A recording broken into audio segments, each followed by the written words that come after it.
Scientists are not allowed to even think thoughts that involve an intelligent creator. Religion, I mean, it's just fantasy, basically. Just stand up and question Darwinism. You'll find out how risky that is. The movie deals with a raging controversy in classrooms across America. Today, we'll examine it. Must be some movie. This is Reasonable Faith, Conversations with Dr. William Lane Craig. I'm Kevin Harris, and whether you're listening on radio or podcast, we'd like to welcome you to Reasonable Faith. We think you'll find the topics we discuss on this show to be fascinating and enriching wherever you are on your personal journey. William Lane Craig is a noted philosopher, scholar, theologian, and speaker, and on Reasonable Faith, he addresses the big questions of life. And while you're listening, let me remind you of the terrific resources available at reasonablefaith.org. There you'll find Dr. Craig's articles and books, audio and video of Dr. Craig's debates and speeches at universities all over the world, and a section featuring answers to the questions that you send to us. You'll also find past podcasts, a discussion forum, and audio from Dr. Craig's Defenders class. All this and more at reasonablefaith.org. Check it out today. Now, get your popcorn ready. There's a new movie out called Expelled, No Intelligence Allowed. It's a documentary on the growing discrimination against professors on campuses all over the country who openly question Darwinism, or Darwinian evolutionary theory. And Dr. Craig, this is a mainstream release. It's not a movie that's limited to art houses or churches or obscure theaters. I really enjoyed the film, and I think you're right, Kevin. It's remarkable to think that this film is showing in theaters across the country where general movie-going audiences can see it. I think the central theme of the film is not so much Darwinism versus intelligent design as it is the sort of academic discrimination that is going on at American universities and other research institutions against people who hold views that are sympathetic to intelligent design. So whether intelligent design is true or false is in one sense beside the point. The point rather is academic freedom and whether or not this is being sacrificed in this country. So it looks at another aspect, and that is right. That's the primary emphasis. Now, of course, the other is also there as well, because the people that they interview are, for the most part, proponents of intelligent design, although they interview the other side as well.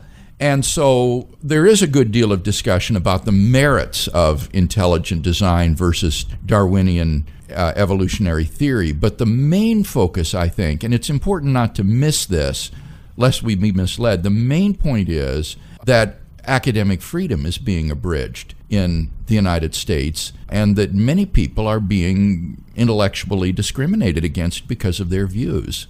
The university prides itself often in being a place of academic freedom, free flow of ideas, and so on. Oh, precisely. So it's interesting if we actually discover that this is not the case, that there's perhaps some hypocrisy going on here.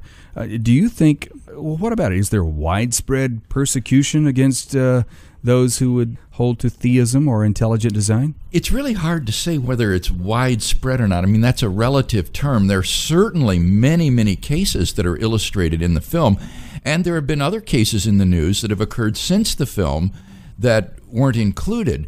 Part of the reason it might not be more widespread is because of the intimidation factor, namely those who haven't got tenure or who could be injured if they were to speak out boldly are prevented from doing so precisely because they know that it could be threatening to their jobs or their positions. So I'm not sure how widespread it is, but it certainly seems to be very consistent that if someone raises his head, so to speak, he'll be shot at. Now, for the layman who maybe is not involved in the university, what is tenure and being denied tenure? Typically, at a university, a person who teaches there for 7 years can be dismissed for any reason during that period. But after that period of time, he comes up for review by the faculty senate or some other body of authority, which will weigh his credentials as a scholar. And typically, your publication record will be very important here. Have you been publishing in peer-reviewed journals that are read by other professional experts in your area. And it will be on that basis that this body will decide, yes, this person merits being at this university on a more secure basis, so that after you have tenure, you're guaranteed, so to speak, a contract. You cannot just be dismissed. You have more job security. And so schools will weed out, so to speak, the undesirables before they get tenure, because after that it would be much too difficult. Probably that's one reason Michael Behe is able to continue teaching at Lehigh University, is because as a tenured professor there, they can't just let him go. But contrast the case of someone like Guillermo Gonzalez at Iowa State University, who has a prestigious record of publications in his area of astronomy and geophysics. In peer review. Yes. Oh, it's very strong, and yet was the victim of this vendetta that was spearheaded by the religious studies professor Hector Avalos and then other members of Gonzalez's own department at Iowa State to deny him tenure so that he could not teach there on a permanent basis. And if I may say, what's remarkable about the Gonzalez case that doesn't come out in the film at all, they don't go into details, is that Gonzalez, in this book he published called The Privileged Planet, said nothing against neo-Darwinian biological evolutionary theory. There was nothing in his work that challenged in any way the truth of neo-Darwinian evolutionary biology. It was all about astronomy. It was about our place in the galaxy and our galaxy's place in the cosmos and how this was optimal for life and for observing the universe and so forth.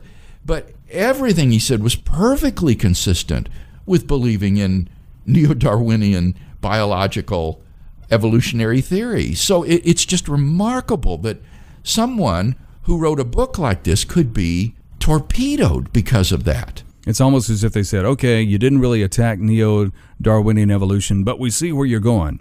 Because ID of any kind, intelligent design, tends to be a threat to Darwinian orthodoxy. I think it's a threat to naturalists. This is another point that I think I would want to make, is that I think that the real opposition here is not so much from the scientists as scientists.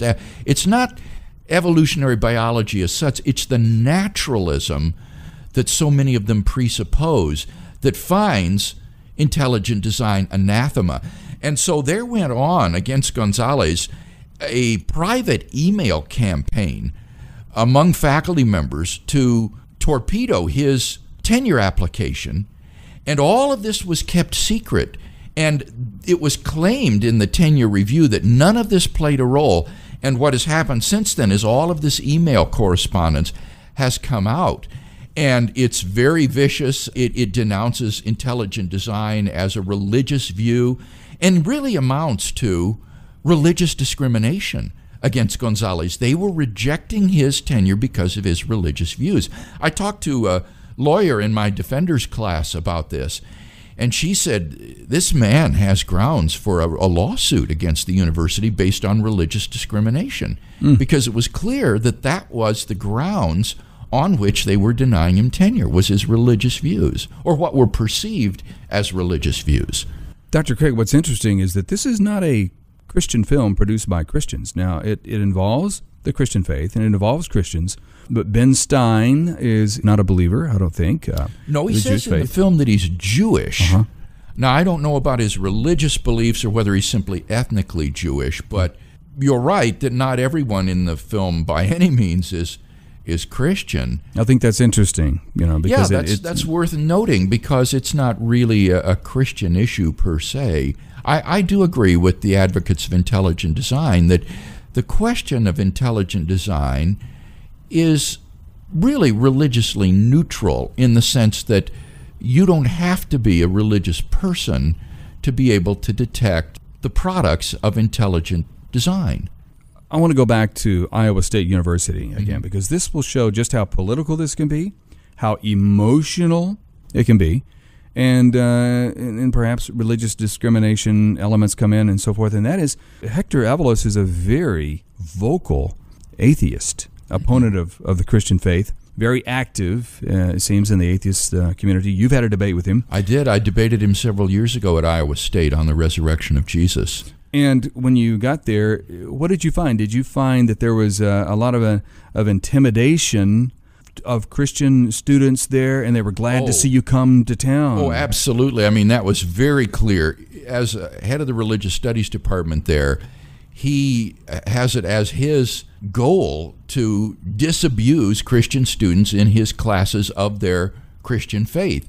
And he portrays himself as an ex-evangelical and a former preacher. This is all a little bit really exaggerated, frankly, when you look into his personal biography. But that's the way he likes to cast himself, and has it as his goal to basically destroy the Orthodox faith of the Christian students in his classes through intimidation and ridicule and criticism. And the way he behaves in these debates also can be very unprofessional, appealing to ad hominem attacks upon personal his attacks. Yes, personal attacks upon his debate opponent. You did something, I can't help but talk about this. We'll get back to the film, but you did something in that debate that I don't think you've ever done before in a strategy. You kind of offered a disclaimer at the beginning of the debate that let's keep this debate on the up and up. And Hector, I got to call you on something. That is, you have a tendency to try to embarrass a colleague. And here's an example of it. And so, Hector, let's not have any of that. Yes, I felt very uncomfortable about doing that because it was,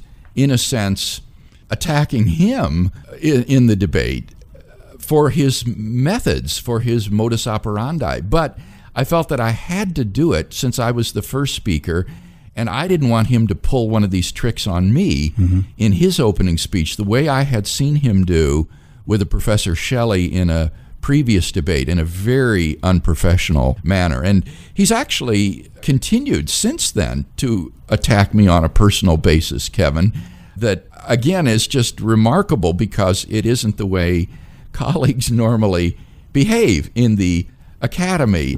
And what is forgotten in all of this, then, is the worth of the arguments themselves. The arguments get left behind in the attacks upon the credibility of your opponent. I bring all this up to say, lo and behold, this movie interviews Hector Avalos. Yes, it does. And Professor Gonzalez. And it didn't surprise me, in light of everything that you just said, that there was an instance of this kind of possible discrimination coming out of that university. And Hector Avalos seemed to be very outspoken about it. Yes, that was the interesting thing about it in the film. Gonzalez's colleagues in the department, despite this secret email campaign, publicly said this is simply about his academic credentials, not intelligent design, when in fact, secretly, that was clearly the issue. But Avalos, I suppose, not being part of that department, he was very overt that this was about intelligent design and said as much in the interview.